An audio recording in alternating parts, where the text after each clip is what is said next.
Assalamualaikum warahmatullahi wabarakatuh. Ismi Muhammad Zaki bin Salman. InsyaAllah hari ini saya akan mengkongsikan sirah Rasulullah SAW, iaitu Sayyidah Maimunah, wanita terakhir yang Rasulullah SAW nikahi.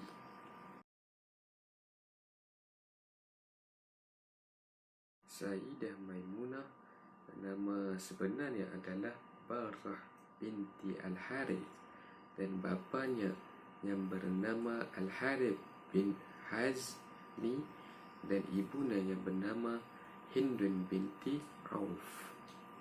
Sayyidah Maimunah dilahirkan 6 tahun sebelum masa kenabian Rasulullah SAW. Dalam keluarganya, Sayyidah Maimunah termasuk di dalam 3 bersaudara yang memeluk Islam. Dan Ibnu Abbas radhiyallahu an meriwayatkan daripada Rasulullah SAW, Al-Mu'minah adalah 3 bersaudara, iaitu Maimunah, Ummu Al-Fadl dan Asma. Tentang suami Sayyidah Maimunah sebelum menikahi Rasulullah SAW, perkara ini telah banyak perselisihan pendapat mengenai perkara ini. Sebahagian mereka bersepakat bahawasanya suami Sayyidah Maimunah berasal daripada keluarga Abdul Uzza, iaitu keluarga keturunan Abu Lahab. Sebahagian besar riwayat mengatakan nama suaminya adalah Abu Rah bin Abdul Uzza, iaitu seorang musyrikin yang mati dalam keadaan musyrik. Suaminya meninggalkan Sayyidah Maimunah pada usia 26 tahun. Ada kisah lain yang menyebut bahawasanya Sayyidah Maimunah pernah berkahwin dengan Mas'ud bin Am Al-Saqafi sebelum memeluk Islam. Kemudian mereka bercerai kerana ada satu sebab. Kemudian dikatakan Sayyidah Maimunah telah berkahwin semula dengan Abu Rah, yang mana keturunan Abu Rah bin Al-Uzza, Abdul Uzza. Kemudian selang beberapa waktu yang lama, suaminya Abu Rah telah meninggalkan Sayyidah Maimunah.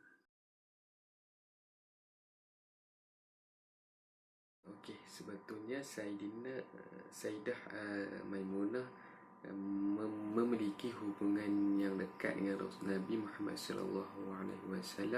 Kenapa? Kerana saudari Sayyidah Maimunah, iaitu Lubabah Al-Kubra, merupakan isteri kepada bapa saudara Nabi, iaitu Abbas bin Abdul Muttalib. Ketika itu Sayyidah Maimunah hidup dalam keadaan menjanda lah, sebab Abdul Rah telah meninggal dunia. Sayyidah Maimunah hidup bersama saudarinya, iaitu Lubabah Al-Kubra. Okey, cerita mengenai Lubabah Al-Kubra. Lubabah Kubra ni yang dikenali dengan Ummu Al-Fadl. Ummu Al-Fadl ni nama sebenarnya adalah Lubabah Al-Kubra, yang merupakan perempuan kedua yang memeluk Islam setelah Sayyidah Khadijah. Okey, dalam membaca sirah Nabi Muhammad SAW, Sayyidah Maimunah sangat mengagumi dan menghormati Rasulullah SAW. Pada satu keadaan yang mana Sayyidah Maimunah telah memberitahu kepada kakak saudarinya, iaitu Lubabah Al-Kubra, tentang perasaan cintanya kepada Rasulullah SAW. Ini perasaan sayang yang mana beliau siap untuk menjadikan Nabi Muhammad SAW sebagai suaminya. Kemudian sejurus kemudian Lubabah Al-Kubra menceritakan hal tersebut kepada suaminya, iaitu Abbas bin Abdul Muttalib. Lalu Abbas memberitahu perkara ini kepada Nabi Muhammad SAW. Kemudian Nabi Muhammad SAW meminta sepupunya, iaitu Ja'far bin Abi Muttalib, untuk melamar Sayyidah Maimunah untuk dirinya. Sayyidina lamaran tersebut telah disambut baik oleh Sayyidina Maimunah.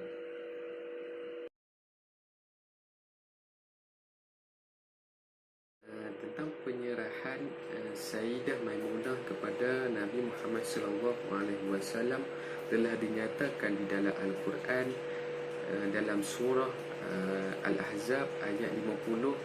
Allah Subhanahu wa taala berfirman, maksudnya, ya Rasul, ya Nabi, sesungguhnya kami telah menghalalkan bagimu isteri-isterimu yang telah kamu berikan mas kahwin, dan hamba sahaya yang kamu miliki, yang termasuk apa yang kamu perperolehi dalam peperangan yang dikurniakan Allah untukmu.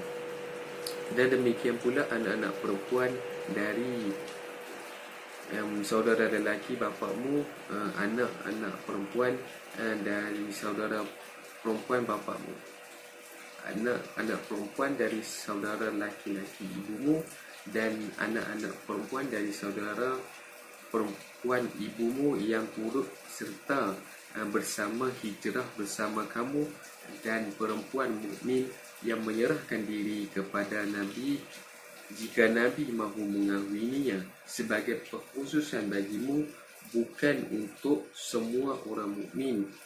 Sesungguhnya kami telah mengetahui apa yang kami mewajibkan kepada mereka tentang isteri-isteri mereka dan hamba sahaya yang mereka miliki, tidak menjadi kesepitan bagimu, dan Allah Maha Pengampun lagi Maha Penyayang. Usia Sayyidah Maimunah 26 tahun ketika menikahi Nabi Muhammad SAW. Kejadian ini berlaku pada Syawal tahun 7 Hijrah, ketika mana Nabi Muhammad SAW telah mengerjakan Umrah Al-Qadha, yang bernama Umrah Al-Qadha ketika itu.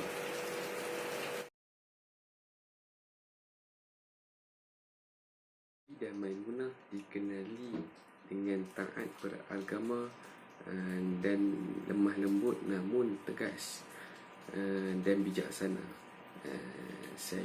Sayyidah Aisyah radhiyallahu an dan Nabi dan isteri Nabi yang lain mengatakan bahawasanya Sayyidah Maimunah ini adalah wanita yang paling bertakwa dan selalu menjaga silaturahim di antara mereka.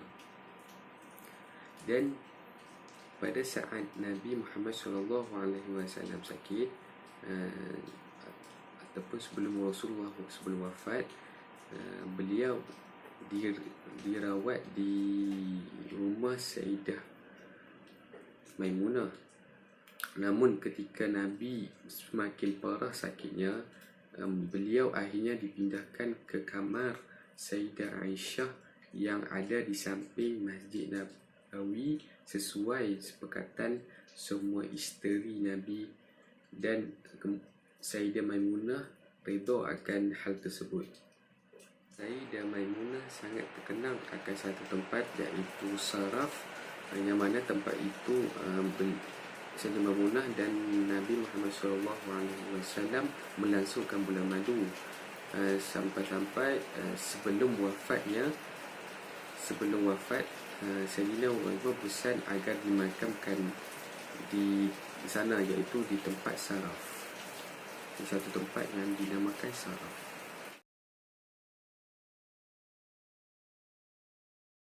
Pada ketika pemerintahan Khalifah Umayyah bin Abi Sufyan, bertepatan pada perjalanan pulang daripada mengerjakan haji di suatu kawasan yang hampir dekat dengan kawasan yang bernama Soraf, Sayyidina Maimunah telah meninggal dunia. Pada ketika itu beliau berusia 80 tahun, bertepatan dengan 61 Hijrah, dan yang memimpin solat jenazah beliau adalah Abdullah bin Abbas. Okey, saya nak cerita sikit mengenai Sayyidina Maimunah. Sayyidina Maimunah ni termasuk daripada isteri yang paling banyak meriwayatkan hadis. Selain itu, selain daripada Sayyidah Aisyah dan Sayyidah Ummu Salamah, setidaknya ada 94 hadis yang telah diriwayatkannya. Dalam riwayat yang lain menyebut bahawasanya Sayyidah Maimunah meriwayat sekitar 76 hadis daripada Nabi Muhammad SAW. Kemudian beberapa hadis yang diriwayatkannya telah ditakhrij dalam kitab hadis Bukhari, Muslim.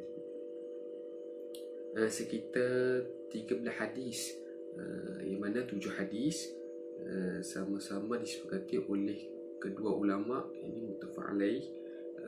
Satu hadis yang lainnya ditulis oleh Al-Bukhari, Imam Bukhari, dan 5 yang lainnya ditulis oleh Imam Muslim. Okey, hadza faqat minni.